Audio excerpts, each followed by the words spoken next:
कृष्ण हरी.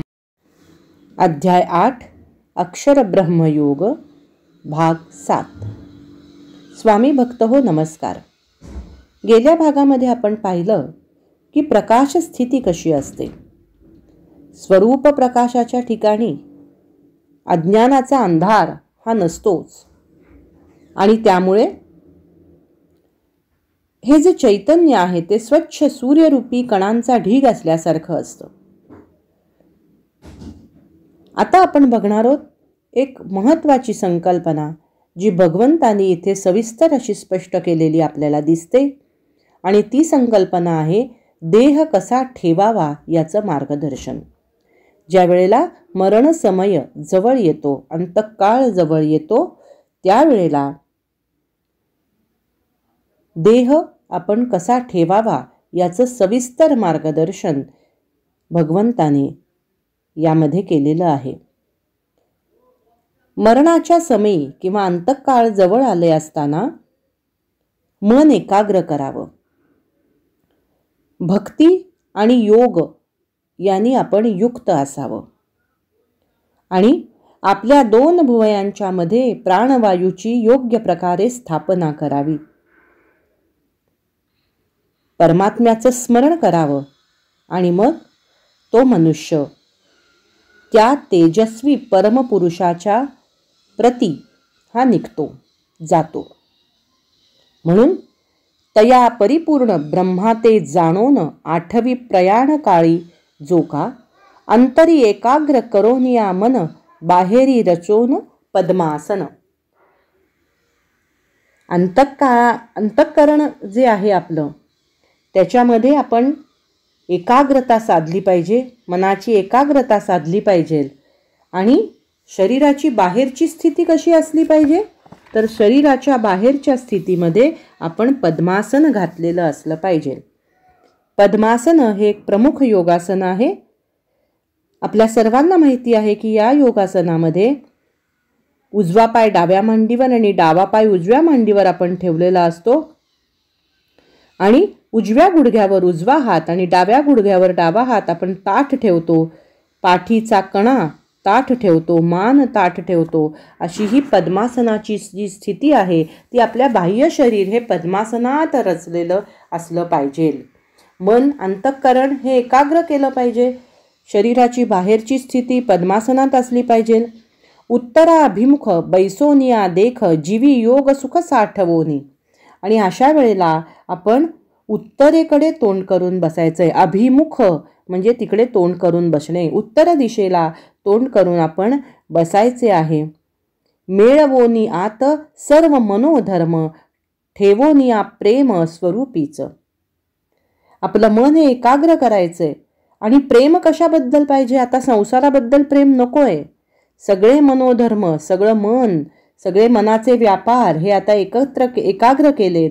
आणि प्रेम कशाला पाहिजे तर त्या स्वरूपाबद्दल, स्वरूपाबद्दल, आत्मस्वरूप प्राप्तीबद्दलचं प्रेम आता आपल्या मनामध्ये असलं पाहिजे. आणि आता काय आहे? आपुली आपण घ्यावयासी भेट झाला उत्कंठित योगी जो काय. हा जो योगी आहे ज्याच्या प्रयाण काळाबद्दल आता आपण चर्चा करतोय तो कसा असला पाहिजे तर तो स्वतःची भेट घ्यायला उत्कंठित म्हणजे उत्सुक झालेला असला पाहिजे. किती सुंदर वर्णन आहे स्वामींनी केलेलं. आपुली आपण घ्यावयासी भेट. आपण आयुष्यभर दुसऱ्याची भेट घेत राहतो, पण आपल्या स्वस्वरूपाची ओळख, आत्मस्वरूपाची भेट ही आपण कधी घेतो? हे आजचं वर्णन जे आहे भगवंतांनी केलेलं ते म्हणतात की आपल्या स्वस्वरूपाची भेट घ्यायला आता आपण उत्कंठित उत्सुक झालेलं असलं पाहिजे. आणि मग तयाचा जो प्राण अग्निचक्राहून मध्यमार्गे जाण सुषुम्नेच्या. आपल्याला माहिती आहे की इडा, पिंगला आणि सुषुम्ना या ज्या महत्त्वाच्या नाड्या आपल्या शरीरामध्ये आहेत त्याच्यापैकी जी इडा आहे डावी नाकपुडीमध्ये त्याला आपण चंद्र नाडी असं म्हणतो, जी संवर्धक नाडी आहे. संवर्धन करते शरीराचं म्हणून संवर्धक. पिंगला नाडी जी आहे तिला आपण उजव्या नाकपुडीचं स्थान देतो आणि ती सूर्य नाडी आहे आणि ती संरक्षक नाडी आहे, इडा पिंगला. आणि ही जी सुषुम्ना नाडी आहे ती या दोघींच्या मधनं वाहते. अतिशय महत्त्वाची नाडी आहे कारण ती कंट्रोलर आहे, नियंत्रक अशी ती नाडी आहे, संपूर्ण कंट्रोल ठेवणारी शरीरावर. आणि ती पाठीच्या कण्यामध्ये माकड हाडापर्यंत ही पोचलेली असते. पूर्ण पाठीच्या कण्यापासून ती माकड हाडापर्यंत अशी ती या दोन इडा पिंगलांच्या मधनं वाहणारी अशी ही नाडी आहे. आणि ही नियंत्रक कंट्रोलर नाडी आहे. त्यामुळे आता सुषुम्ना नाडीचा आपल्याला मध्यम मार्ग स्वीकारायचा आहे. आणि तयाचा तो प्राण अग्निचक्राहून मध्यमार्गे जाण सुषुम्नेच्या. हा जो प्राण आहे तो निघालाय, सुषुम्नेच्या मध्यम मार्गाने निघालाय आणि अग्निचक्राहून. आता अग्निचक्र हा एक महत्त्वाचा शब्द या ठिकाणी वापरलेला यांनी आपल्याला दिसतो. आता हा अग्निचक्र म्हणजे आपल्याला जी आपल्या शरीरातली षटचक्र आहेत, तर या चक्रांमधलं अग्निचक्र म्हणजे आज्ञाचक्र. हे अग्निचक्र किंवा आज्ञाचक्र जे आहे त्याच्या मार्गाने हा निघतो आहे. अग्निस्थान तिथे आपण मानतो आणि तो आता ब्रह्मरंध्राकडे जायला निघालेला आहे. तो अग्निचक्र म्हणजे हे जे आज्ञाचक्र आहे ते दोन भुवयांच्या मध्ये आपल्याला दिसतं. आणि या दोन भुवयांच्या मध्ये बघा अग्निचक्राचं स्थान आहे आणि त्याच्या ज्या दोन पाकळ्या आहेत हम क्षम ही त्याची अक्षरं आहेत. आणि या चक्राची देवता सद्गुरू असते. म्हणून या अग्निचक्रापासून आता तो निघालेला आहे. सुषुम्ना नाडीचा मध्यम मार्ग त्यांनी घेतलेला आहे आणि आता हा प्राण निघालेला आहे ब्रह्मरंध्री शिरावया तेथ मूर्धन्याकाशात संचरेतो. आता तो ब्रह्मरंध्रास जाण्याला निघालेला असा हा प्राण आहे. आता हे ब्रह्मरंध्र याचा उल्लेख इथे केलेला आहे. ज्या वेळेला हा योग मार्गाने प्राण निघालेला आहे, आपण बघितलं की आत मन एकाग्र झालेलं आहे, बाहेर पद्मासन घातलेलं आहे, उत्तर दिशेला तोंड केलेलं आहे आणि आपण भेट घ्यायला उत्सुक झालेलो आहोत, स्वस्वरूपाकडे जायला उत्सुक झालेलो आहोत. आत्मस्वरूप प्राप्तीचं प्रेम आपल्या मनामध्ये आहे. आणि आता हा जो प्रवास सुरू झाला आहे तो सुषुम्नेच्या मध्यम मार्गाने सुरू झाला आहे. अग्निचक्र म्हणजे आज्ञाचक्रापासून हा प्राण निघालेला आहे आणि त्याला आता ब्रह्मरंध्रामध्ये शिरायचं आहे. हे ब्रह्मरंध्र म्हणजे आपलं जे डोक्यावरचा टाळूचा भाग असतो त्याला आपण ब्रह्मरंध्र असं म्हणतो. तिथे एक गुप्त छिद्र आहे असं मानतात. आता आपल्या शरीरामध्ये 9 द्वार आहेत, म्हणजे 9 प्रकारची छिद्र आहेत असं आपण मानतो. त्यातलं हे 10वं छिद्र असं म्हणतात. हे गुप्त छिद्र आहे. आणि ज्या आपली जी कुंडलिनी आहे किंवा ही जी प्राणशक्ती आहे ती या ब्रह्मरंध्रापर्यंत पोचली की आपण तिथे सहस्त्रधार चक्र जे आहे त्या चक्रापर्यंत ती पोचली की योगाची आत्मदर्शनाची स्थिती येते असं आपण मानतो. म्हणजे या ब्रह्मरंध्राकडे आता या प्राणवायूचा प्रवास सुरू झालेला आहे. मस्तकावरच्या टाळूकडे तो टाळूवर जे गुप्त छिद्र आहे त्याकडे त्याचा सुरू झालेला प्रवास आहे. आणि आता हा प्राणवायू हा जो आहे तो मूर्ध्नी आकाशामध्ये त्यांनी प्रवेश केलेला आपल्याला दिसतो. मनाचे संपूर्ण साधोनिया स्थैर्य करोनी हृदय भक्तियुक्त. किती महत्त्वाचं आहे बघा. मनाची स्थिरता या सगळ्यामध्ये अत्यंत महत्त्वाची धरलेली आहे. कारण मनाला आवरून धरणं आणि मनाला स्थिर करणं आणि त्यानंतर प्राणवायूचा हा प्रवास करणं हेच शक्य आहे. मनाला जर एकाग्र केलेलं नसेल, स्थिरतेला धरलेलं नसेल तर उपयोग नाही. पण केवळ मनाची स्थिरता गरजेची आहे का? नाही. तर भक्तिभाव मनामध्ये भरलेला पाहिजे. म्हणून करोनी हृदय भक्तियुक्त असं स्वामी म्हणतात. आणि एवढंच नाही तर योग बळ त्या काळामध्ये योगी माणसाच्या शरीरामध्ये असलं पाहिजे. आणि मग त्याने तो प्राण आपल्या भ्रूमध्यामध्ये म्हणजे 2 भुवयांच्या मध्ये हा आपला प्राण स्थिर केलेला पाहिजे. तिथे तो राहिला होवोन ठेवून या प्राण भ्रूमध्यात.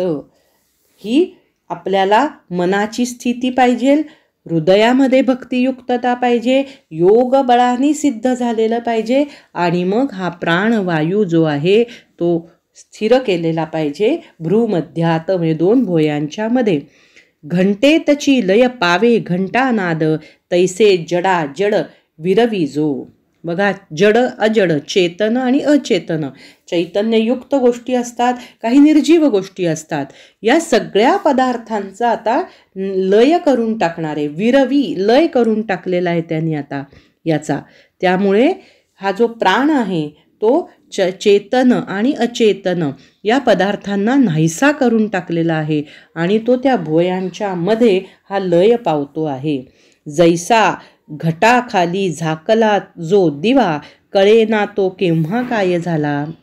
आता समजा आपण दिवा एखाद्या घटेच्या खाली ठेवलेला आहे, एखाद्या मडक्याच्या खाली ठेवलेला, झाकून ठेवलेला आहे. मग तो कधी लोप पावला, कधी तो विझला आणि नाही विझला, कळतो का आपल्याला? त्याप्रमाणे ही देहाची जी जायची स्थिती आहे, अंतकाळ आहे, जेव्हा प्राणवायूचा हा जो संचार होणार आहे त्यावेळेला घटाखालच्या दिव्याप्रमाणे हा दिवा काय झाला, विझला केव्हा हे कळत नाही. त्याप्रमाणे हा देह कसा पडला हे योग्याच्या लक्षातही येत नाही. आणि त्याने आणखी एक उदाहरण दिलं आहे की घंटेचा नाद जसा घंटेतच लय पावतो त्याप्रमाणे हा तद्रूप झालेला प्राण आहे आणि देह हा पडलेला आहे. देह पडला म्हणजे घटाखाली झाकलेला दिवा विझल्याप्रमाणे सहज न कळत आपसुक इतकी ही क्रिया सहज होऊन जाते, कळतही नाही. तैशा रीती ठेवी अर्जुना जो देह होय निस्संदेह मद्रूप जो. हे अत्यंत महत्त्वाचं वाक्य भगवंतला सांगतात. ह्या प्रक्रियेने जो देह ठेवतो, ही जी प्रक्रिया त्यांनी आत्तापर्यंत स्पष्ट करून सांगितली, या प्रक्रियेने जो देह ठेवतो तो तद्रूप होतो, म्हणजे भगवंताच्या स्वरूपाशी एकरूप होतो. कारण त्याच्या मनामध्ये आहेच ना उत्सुकता निर्माण झालेली. त्यांनी सांगितलंय घ्यावयासी भेट झाला उत्कंठित आपुली आपण, म्हणून तो त्याच्याशी एकरूप झालेला आहे. आणि परमपुरुष ऐसे जया नाम जो मी परब्रह्म केवळ गा. असा आम्ही जो परमपुरुष असं माझं नाव आहे, परब्रह्म आहे, हे माझं स्वरूप आहे, या ठिकाणी तो मला येऊन मिळतो असं आपल्याला भगवंत सांगतात. एकंदरीतच देह कसा ठेवावा याचं इतकं सुंदर मार्गदर्शन भगवंतांनी आपल्याला केलेलं आहे.